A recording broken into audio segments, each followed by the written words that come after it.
Hey everyone, welcome to another installment from Pro Engineering.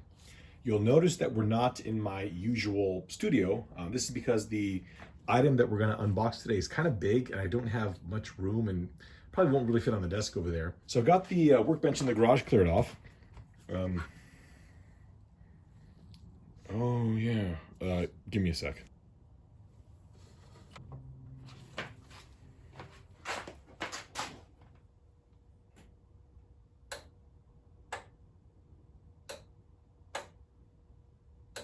So here's the deal. My friend gave me this package. He says, look, I bought this a while ago. It finally came in. Why don't you go ahead and unbox it? And he gave me an idea of what it was, but to be honest, I'm not entirely certain. So let's go ahead and drop this in. I'm sure if you've seen the thumbnail to this image, you already know what we're talking about here. And I thought at first someone had kind of just graffitied here on the box. And no, it in fact says Cybertruck. And I was wondering what this mess here was on the box. And I'd forgotten that when Tesla unveiled the Cybertruck, that two of the windows broke. So yeah, a little bit of humor here. So we are looking at a Cybertruck RC car, probably. Let's go ahead and open this up. And I'm going to raise the camera because I saw this when he brought it over, and I'm like, what the heck?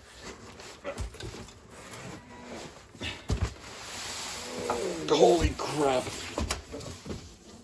Okay.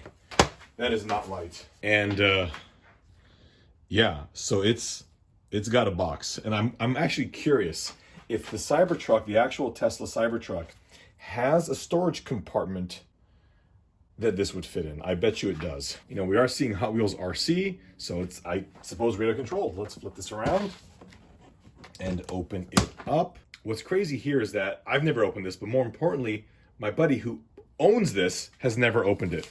I need to take these gloves off. So I'm already concerned that I'm going to get fingerprints on this. Let's open this up and see what we've got.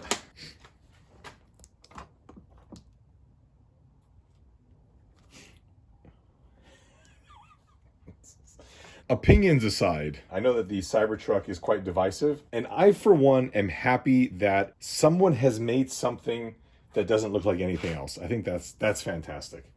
I'd love to pull it out. I guess we just, sorry for my concern here. I just don't want to damage anything. This isn't mine after all. This is incredibly heavy. I have to say it's very, very heavy, which is a good thing. Let's just go through everything in the box because then we can move this into the studio where we've got better lighting.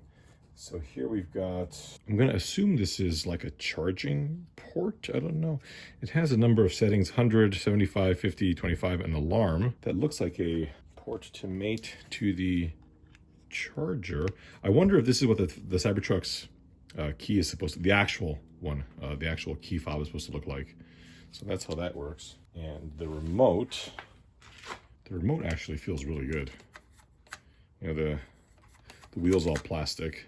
I'm curious if this is proportional. I'll tell you right now, the throttle feels proportional. It doesn't feel like it has that on and off. Even the wheel feels pretty good. You know, it doesn't feel particularly high end, but the molding's very nice. You know, it's copying the Cybertruck's wheels. And you know, this is the thing that always annoys me is that you can't drive and turn the wheel. It's just too far away. But overall, it's a nice looking remote. We'll see how it feels later. And we've got probably a battery. But, oh, good call. Bumper guard. Wow, and clear. That's a good idea. The instructions. These are stickers for the windows. Look broken. Well played, Tesla. Well played. You know, I've often thought if Elon had actually planned that, to me, they would have tested the windows prior to bringing the thing on stage. But I've always thought that any publicity is good publicity. And the fact that I think it was Volkswagen actually posted images of the Cybertruck with the broken windows. I mean, come on, that's free advertising right there. Whoa, working taillights. The tonneau works. Headlights work. Oh, it's four-wheel drive. The body's polycarbonate? Really? Interesting. It's probably a really thick polycarbonate. I think what it is, it's polycarbonate for the windows and then they just masked those off and painted it. I'm interested to see the tonneau cover. Independent suspension, holy cow. So it has two speed, brushless motor. Are you kidding me? 2 speed modes. And I've never seen a brushless on-off style throttle. So I'm wondering if it has a high and low, and then it's proportional. Rubber tires, that's very nice. This manual is lovely, I have to admit. That's how you install the front bumper. Yes, this RC Cybertruck is fast. It's highly recommended that you install the bumper. So I'm actually not going to drive this. I'm going to hand the remote over to my buddy who owns it, because I will not be held responsible for anything to happen on this car. It's actually very nice manual. Okay, so with that, I think that's everything in the case. I'm going to pop the truck back in here and we'll take this inside. All right, so we are back in the studio and here is the truck. So I guess we'll do some peelage here. Oh God, this is too scary. It's one thing to unbox and peel all the protective stuff off your own car. It's something else entirely different on somebody else's. In profile, I mean, the thing looks neat. I know this is a pretty divisive design. You know, when I first saw it, I thought he was joking. So we do have independent suspension. I will say this, the shocks look oil-filled. And they sound oil-filled, they feel it. They very well may be. Boy, that's on there. So the fact that the tires are removable on a pre-built RC car is impressive. On a pre-built Hot Wheels RC car, it does appear to have a standard hex drive. Look at this, we've got a dog bone right there. Double wishbone rear suspension. I wonder if this is some kind of generic Hot Wheels chassis or if they used it from somebody else. Put the tire back on. Actually, let's look at the tire for a moment. The rubber they used, it feels really good. I mean, look at the treads, look really nice. Obviously, this is very proprietary to this design. Wow, it's a cool looking tire though. That's a pretty welcome surprise. Again, this is four-wheel drive. That's really cool too. I'm a little curious now at the front suspension. I'm just kind of looking at the truck and, you know, the paintwork is okay. You know, there's a little imperfection here, a little bit of something on the roof. That could just be, I think that's residue from the protective film. This thing weighs a lot. Let's find out how much exactly. We'll start with pounds. Put the tire there as a spacer. Let's zero it. Set the truck on top. We are at, holy crap, 6 pounds, 10 ounces, and in kilograms, we are 3 kilograms and 18 grams. Man, oh man, this is a meaty vehicle. Some of the additional features are apparently the tailgate opens. Let's go ahead and move it over here. I guess with the tailgate, we just, oh, wait, that goes up. Oh, there it goes, okay. That's really cool. And then this slide, oh, whoa. Wow, is that what the real Cybertruck does? I didn't know that. I don't know if this should be coming, there it goes. Okay, so that's as far out as that goes. I guess it's for additional loading. That's kind of cool. And then apparently, that's pretty slick. I was actually curious, if we close the tailgate now, how easy it is. It's magnetic.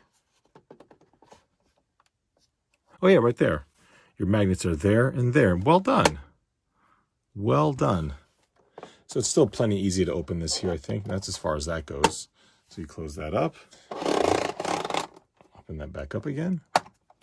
Surprised it didn't come with the ATV. I believe there's something on the inside. Let's take a look. Yeah, you see it right there?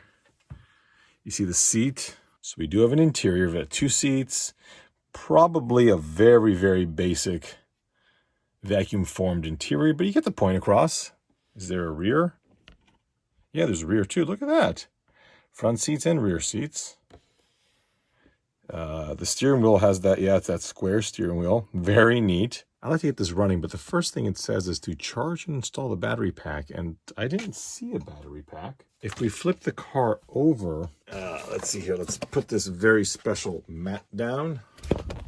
This is for model cars, so you don't scratch them. Let's flip it on its side.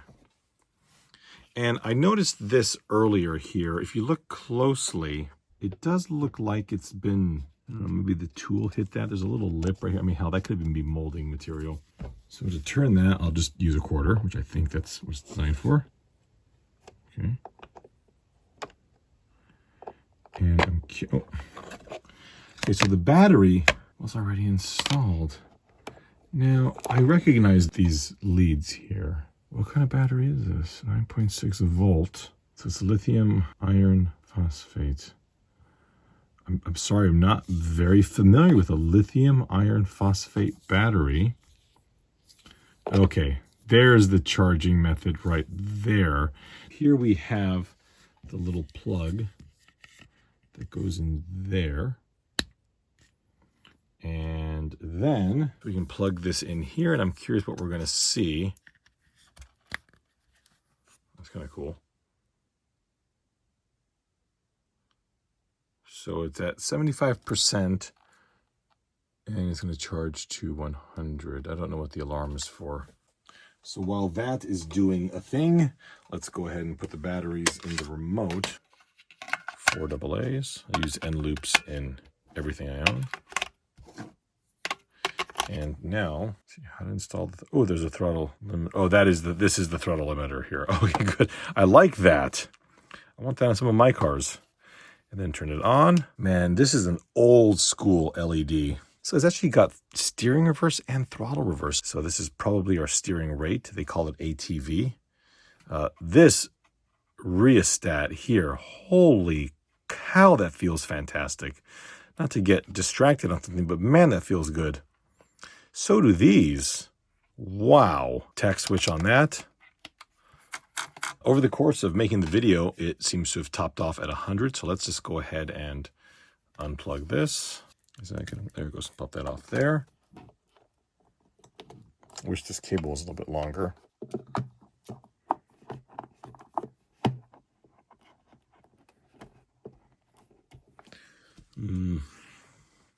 This is a bit unfortunate, but I can't say that it's not uncommon. Push it in there a little bit. Probably wouldn't want to do that because you don't want to have the whole thing get stuck inside, but that does seem like a way to get it to fit. Slot that in there. This is definitely secure. So it says switch on controller, then switch on vehicle, and then pair. The controller is on. Let's lift the truck up. I'm going to grab the front. Who knows if it might start moving. The light's on in the front and at the rear. So it is proportional. The proportional servo in this sounds really good. It seems like it's going to pull to the left a little bit at first, but I'm not going to bother adjusting that just yet. The throttle, I'm assuming that's going to be proportional as well. So we'll grab that up.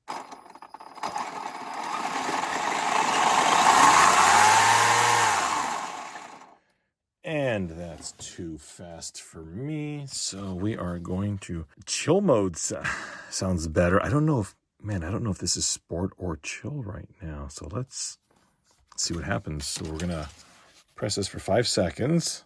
See if something happens. 1, 2, 3, 4, 5. Oh, it's flashing. Oh, for God's sakes. You gotta be kidding me. You freaking kidding me?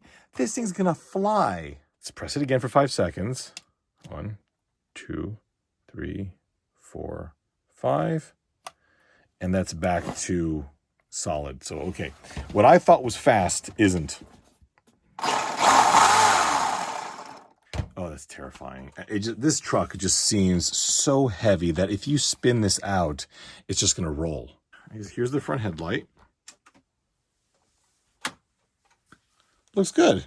Looks really good. There's some dead spots here in the corner, and that's just because there's a light pipe here, and it's just not gonna show all the way there. But it's pretty good. There's a roll bar light there. Oh, and that lights up the interior. Very cool. The tail light looks incredibly bright. Okay, here's the tail. You can see at the rear a little better. These areas are dead spots, but that makes sense because of the shape of the tailgate, where it's triangular, and so it's harder to get the light in there. But overall, quite good. I wonder if this does anything with brakes. Let's take a look.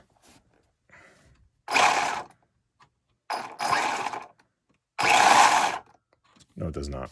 Looking at the brochure or the instruction manual, you can see that we do have, you know, I don't know if this is an actual image of the truck or a prototype image of the toy, but you see here that the brims are much smaller diameter in this photograph. Here it has a little turn signal repeater down there. So this photograph is not actually of the truck or of this version of the truck. So yeah, so there's our 2 speed modes. It's definitely brushless. Independent suspension.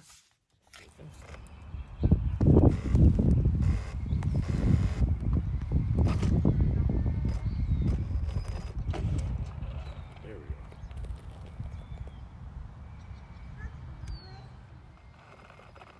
Well, I'm just not giving it enough power. It's brushless. I'm just that slow.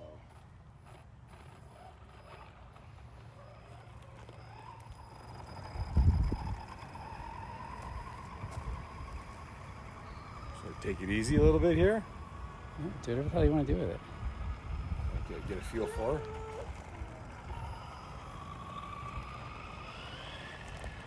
It definitely feels nice. I mean, it feels hobby grade. The servo's fantastic. I'm not used to brushless, so trying to make the car inch along doesn't work well with a lot of brushless setups.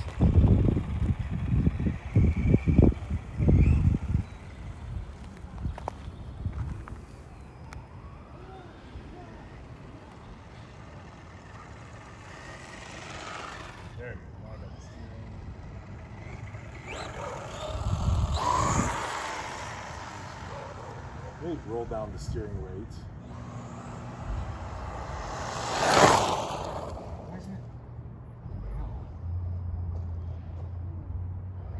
Adjusting the steering rate will actually make it go down to just going straight, and it just does not feel stable at high speeds. You know, I absolutely do not feel comfortable putting this into high speed mode. Like, this feels good. Anymore, I just feel like if I crank the wheel, it'll just roll. It actually has some body roll. And to me, that's good get up and go. Hard brakes.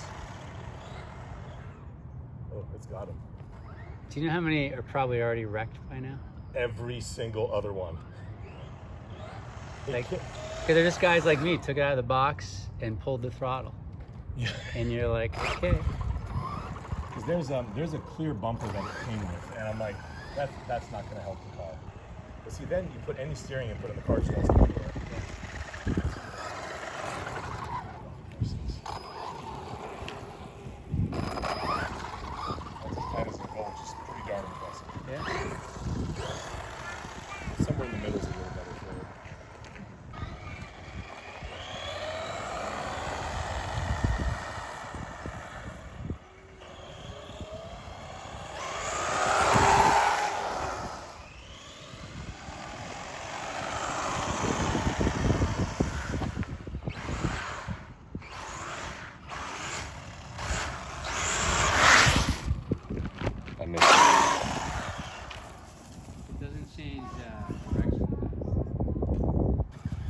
It is 4-wheel drive.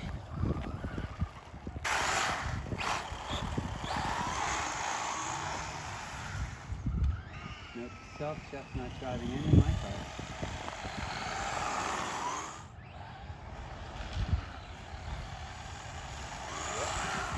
It's shy.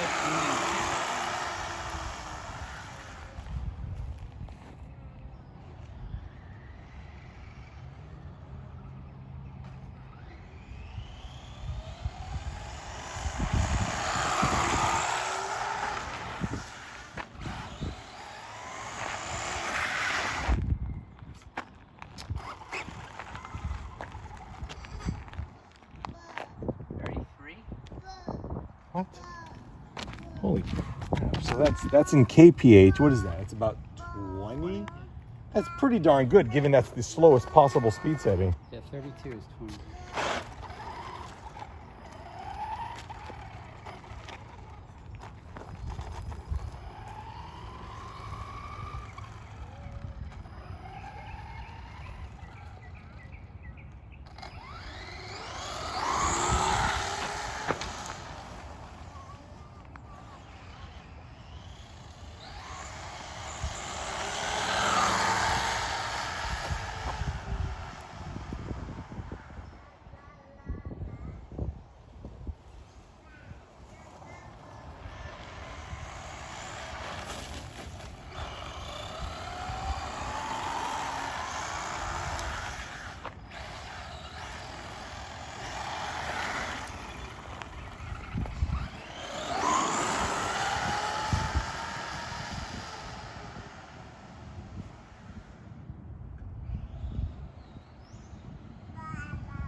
Maybe we should put that bumper on it. There's no, oh, it's a good kiss.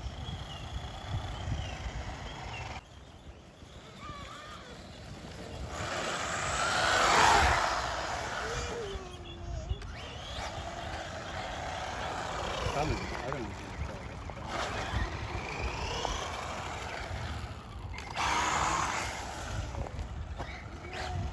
All right, well, I christened it. So There you go. feel, Sweet. I said it earlier.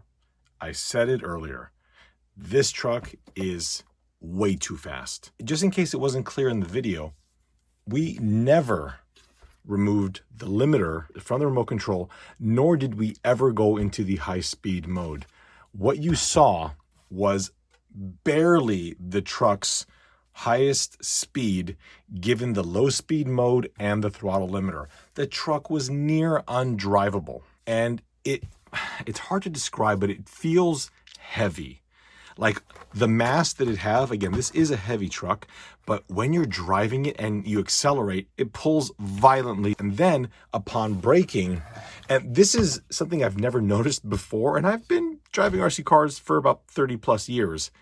And I don't know if it's because I've never driven something this quick, but basically when you are traveling at a high rate of speed and you hit the brakes, what I kept doing with this truck, as well as the owner, which is why he hit the tree, was that we'd back off on the throttle and start to tap the brakes, and it felt like nothing was happening. So we'd let go and then hit the brakes again at a higher rate, at which point nothing happened.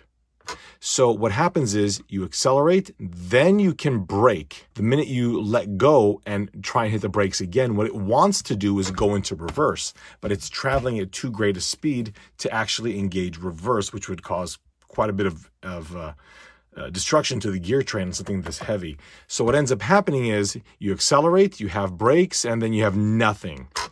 So that was pretty scary. So yeah, there you go. That's the tree it hit. And comically, I would still say that is probably one of the nicer ones that you have out there, because unless it's driven by a very, very careful adult, these things are going to just all, oh, here, in fact, here we go. There's the body coming apart because of the tree impact. I fear that every single one of these that is ever opened is going to be destroyed just because they're just way too fast. Now, this probably ends up being quite good for the collector market, given that this is a Hot Wheels car, even though Charisma, yeah, there we go. So that's stuck there too now. Jeez, look at that. That's come off too. Now, again, that was a pretty high-speed hit. I would say it was. Oh man, what the heck is going on here? That there? No, where is it? It's right there. I think that's the best it's gonna get. I don't know. Maybe it was like that before too. I don't know. Oh wait, I didn't even notice that. Look at this side. Holy cow! And again, that was one hit. Now this did come with the bumper. Unfortunately, where it hit would have been above the bumper. Yeah, this is interesting. Also, one more thing to note, that we drove this about 20 minutes straight, and although the vehicle performed, other than the fact it felt wayward and heavy, the chassis is fantastic. It has very, very little low end, so if you're trying to like inch the thing along like I do when I go for a walk, it's almost impossible with the brushless motor. But after 15 or so minutes, the area on the belly where the motor is was blazing hot. It was probably around 80 or so, about 80 degrees. Nonetheless, I mean, this thing was on fire. It was really, really hot. Keep that in mind when you are driving this thing here. So the question is, do you want one? If you are a Hot Wheels collector, come on. Yes, I mean, Hot Wheels is stuff, certain things, but this, I think in particular, is going to become incredibly valuable. If you're really into RC cars, well, to me, you're going to find another option with a body that's probably just Lexan and much lighter.